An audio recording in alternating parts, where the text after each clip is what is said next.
CCTV cameras नहीं है। मायरा ने धीरे से कहा। व्हाट डू यू मीन नहीं है? तो मैन्युफैक्चर करो ना। अभिनव ने नोटिस किया कि मायरा के होठों पर एक और प्रॉब्लम रेडी थी।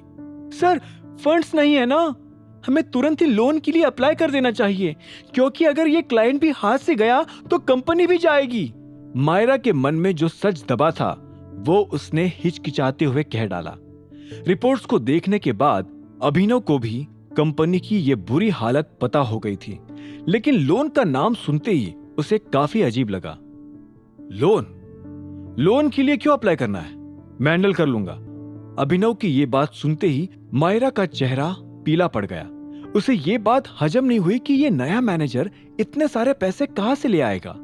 दूसरी ओर अभिनव को भी एहसास हो गया कि वो फ्लो में कुछ ज्यादा ही बोल गया था। आई मीन, तुम मुझे कल तक जितना भी अमाउंट चाहिए उसका एक एस्टिमेट बनाकर दे दो, उसके बाद देखते हैं। अगर लोन के बिना कुछ हेल्प मिल पाए तो बेहतर होगा हमारे लिए, क्यों? अभिनव ने तुरंत अपनी गलती सुधार ली और वो अब ऑफिस से निकलने लगा। मायरा उसे जाते हुए देख रही थी। उसे अपना ये नया मैनेजर कुछ ज्यादा ही अजीब लग रहा था। अपनी गाड़ी लेकर अभिनव अब सीधा उस लोकेशन पर पहुंच गया जहां अलाइना ने उसे बुलाया था। वो एक्चुअली में एक सिनेमा हॉल था। सिनेमा हॉल की पार्किंग में पहुंचकर जैसे ही अभिनव ने अपना गेट खोला तो कुछ ही दूरी पर उसे वैभवी भी एक गाड़ी से उतरते हुए नजर आई। उन दोनों की नजरें उसी पल एक दूसरे से टकरा गई थी। वैभवी, जो पहले अभिनव को देखकर हैरान थी, अब उसकी खटारा गाड़ी देखकर हंसने लगी थी।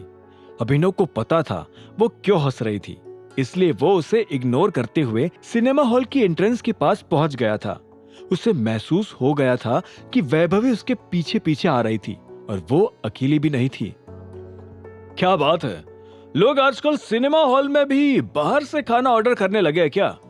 देवेन ने अभिनव की ओर देखकर हंसते हुए कहा। अभिनव उसका ताना समझ गया था, पर वो नहीं पलटा और सीधा अंदर जाने लगा। वैभवी और देवेन भी उसके पीछे पीछे आने लगे थे। सिक्योरिटी सबकी टिकट्स चेक कर रही थी और अभिनव के पास वो नहीं थी, इसीलिए वो साइड में जाकर अलाइना को फोन लगाने लगा था। देवेन ने उसे इस तरह कोने में खड़ा नोटिस किया और फिर एक तंज कसा। टिकट काउंटर तो पीछे रह गया दोस्त। हाय अभिनव, काफी टाइम हो गया मिले हुए, नहीं? देवेन के हाथों में हाथ डाले वैभवी ने अभिनव को चिढ़ाते हुए कहा। काफी टाइम वैभवी। अभिनव ने एक सेकंड के लिए वैभवी की ओर देखा और फिर अपनी नजरें फोन की ओर घुमा ली।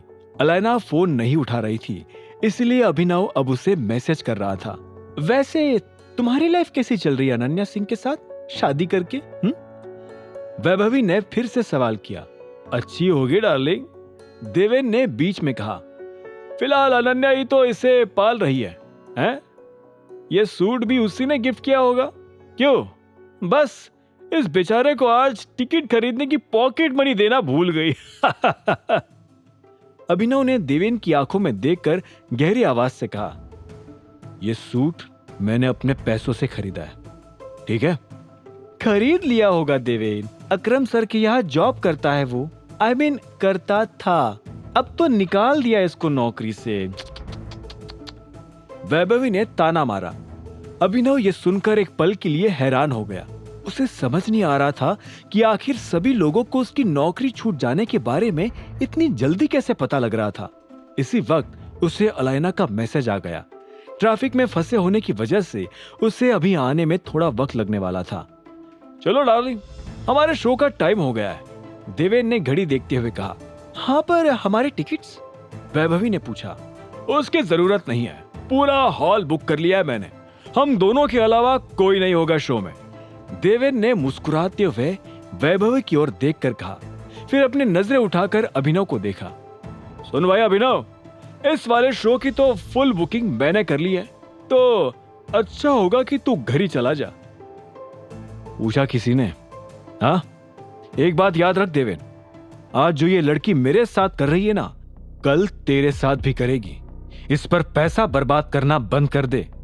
अभिनव ने देवेन पर चढ़ते हुए कहा। देवेन ये सुनकर गुस्सा हो गया।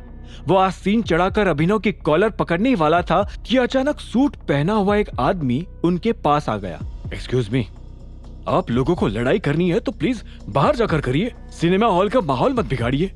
उस आदमी ने धीरे से कहा। आप कौन? देवेन ने उसकी ओर देखकर पूछा।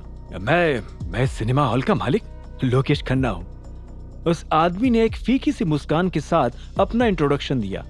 देवेन ने अपनी नजर तुरंत ही अभिनव की ओर घुमा ली और उस पर सारा ब्लेम डाल दिया। ये लड़का हमें परेशान कर रहा है, इसके पास टिकट भी नहीं है। अभिनव देवेन की ओर घूरने लगा।